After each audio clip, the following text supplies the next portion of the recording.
The Giants tweeted the decision, saying the former Dallas Cowboys head coach had been relieved of his duties. Head coach Joe Judge said the coaching staff would combine to make an offensive game plan for Sunday's home game against the Philadelphia Eagles. He refused to say who would call the plays, noting every member of the staff is an option, including himself.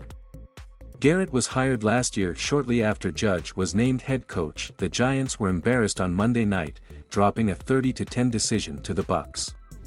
Judge said the team has too many good players not to be scoring, giving an indication changes were coming. The Titans signed running back Dontrell Hilliard from the practice squad to replace Peterson. They also signed defensive back Buster Skrine and brought back outside linebacker John Simon.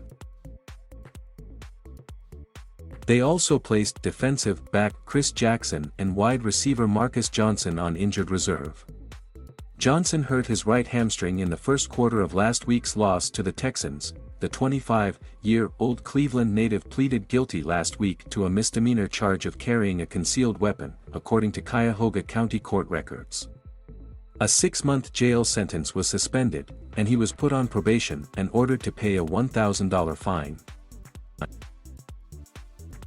Lattimore had been arrested in Cleveland in March after a vehicle he was riding in was stopped by authorities for traffic violations. Cincinnati moved into position to make the college football playoff, climbing a spot to fourth behind Georgia, Ohio State, and Alabama. A team from outside the Power 5 conferences has never been selected for the semifinals in the previous 7 years of the college football playoff. Ohio State moved up to number 2 from 4th on the strength of a lopsided victory against Michigan State, and Alabama slipped back a spot to 3.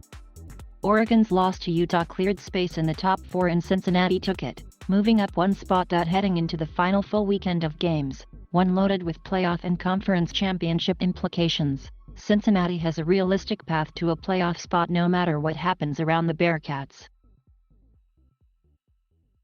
Cincinnati plays at East Carolina on Friday and then meets Houston, ranked 24th by the committee, in the American Athletic Conference Championship game on December 4. Before this season, no team from a so-called Group of 5 conference had ever been ranked better than 7th by the CFP selection committee.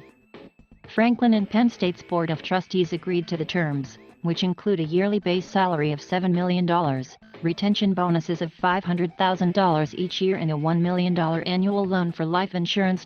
Franklin is 67-32 at Penn State with 7 bowl appearances in his 8 seasons. The Nittany Lions won the Big Ten championship in 2016. Franklin previously signed a 6-year deal in 2019.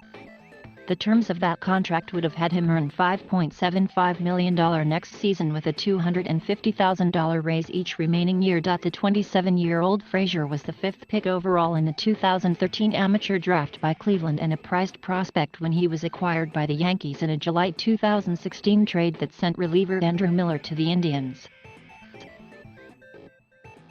Frazier made his major league debut in July 2017 but has never had more than 246 plate appearances in a season.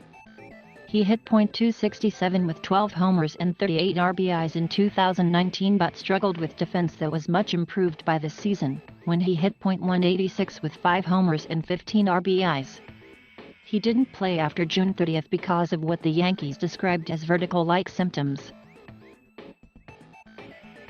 Frazier had a $2.1 million salary last season and had been eligible for arbitration. Oder hit .202 with 15 homers and 39 RBIs in 322 at-bats. Oder had a $12 million salary for 2022.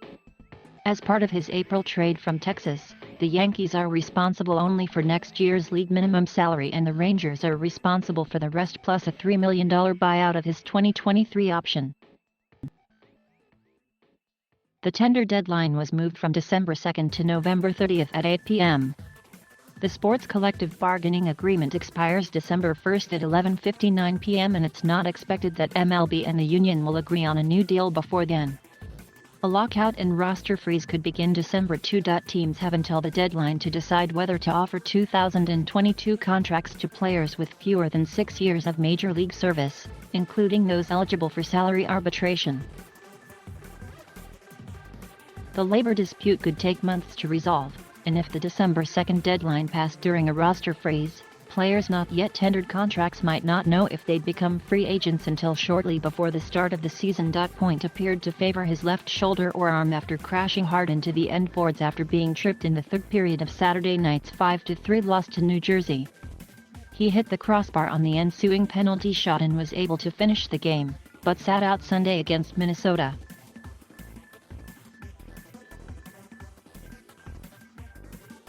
Thank you for watching. Please subscribe.